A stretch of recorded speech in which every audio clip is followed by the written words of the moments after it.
ആമയിഴഞ്ചാൻ തോട്ടിലെ മാലിന്യ പ്രശ്നത്തിൽ ഉത്തരവാദിത്തമില്ലെന്ന് റെയിൽവേ. ടണലിൽ അടിഞ്ഞത് റെയിൽവേ ഭൂമിയിലെ മാലിന്യമല്ല എന്ന് ഡിവിഷണൽ മാനേജർ.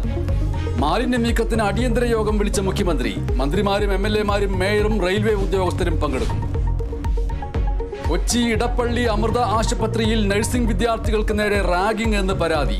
നേരിട്ടത് ക്രൂരമർദ്ദനമെന്ന് ഇരയായ വിദ്യാർത്ഥി കേരള വിഷൻ ന്യൂസിനോട്. ആദ്യം മുഖത്തൊരു രണ്ടടി വന്ന് അപ്പൊ ഞാൻ മുഖത്തടിച്ചപ്പോ ഞാൻ പറഞ്ഞു മോച്ചട പാട് വീഴും വീട്ടിൽ പോകാന്ന് പറഞ്ഞോണ്ട് മൊത്തം പുറത്ത് അടിക്കുകയും തൊഴിക്കുകയും കാലില് ഡ്രസ് ഹാങ്ങർ സ്കെയിലൊക്കെ വെച്ച് അടിക്കുകയായിരുന്നു. അന്വേഷണം ആരംഭിച്ച് ചേരാനല്ലൂർ പോലീസ്. 2 സീനിയർ വിദ്യാർത്ഥികൾ അറസ്റ്റിൽ. പുതുപ്പാടി തട്ടിക്കൊണ്ടുപോകൽ കേസിൽ 4 പ്രതികൾ അറസ്റ്റിൽ.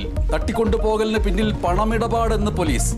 3 ദിവസം മർദ്ദനത്തിനിരയായെന്ന് പരാതിക്കാരൻ അർഷാദ് കേരള വിഷൻ ന്യൂസിനോട്.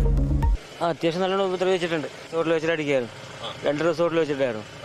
എങ്ങനെ വിട്ടയച്ചത്? എങ്ങനെയാ? അവർ ബൈക്കിലാണ് എന്നെ വൈത്തിരി ബസ് സ്റ്റോപ്പിൽ ഇറക്കി വിട്ടായിരുന്നു.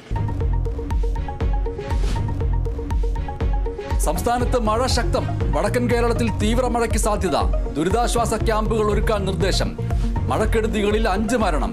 കോഴിക്കോട്, വയനാട് ജില്ലകളിലെ വിദ്യാഭ്യാസ സ്ഥാപനങ്ങൾക്ക് നാളെ അവധി. പാലക്കാട് ചിറ്റൂർ പുഴയിൽ കുടുങ്ങിയ 4 പേരെയും രക്ഷപ്പെടുത്തി. പാറക്കെട്ടിൽ കുടുങ്ങിയത് പുഴയിൽ കുളിക്കാനിറങ്ങിയ സ്ത്രീ ഉൾപ്പെടെയുള്ളവർ. കുടുങ്ങിക്കിടന്നവരെ കരക്കെത്തിച്ചത് 2 മണിക്കൂർ നേരത്തെ പരിശ്രമത്തിനൊടുവിൽ.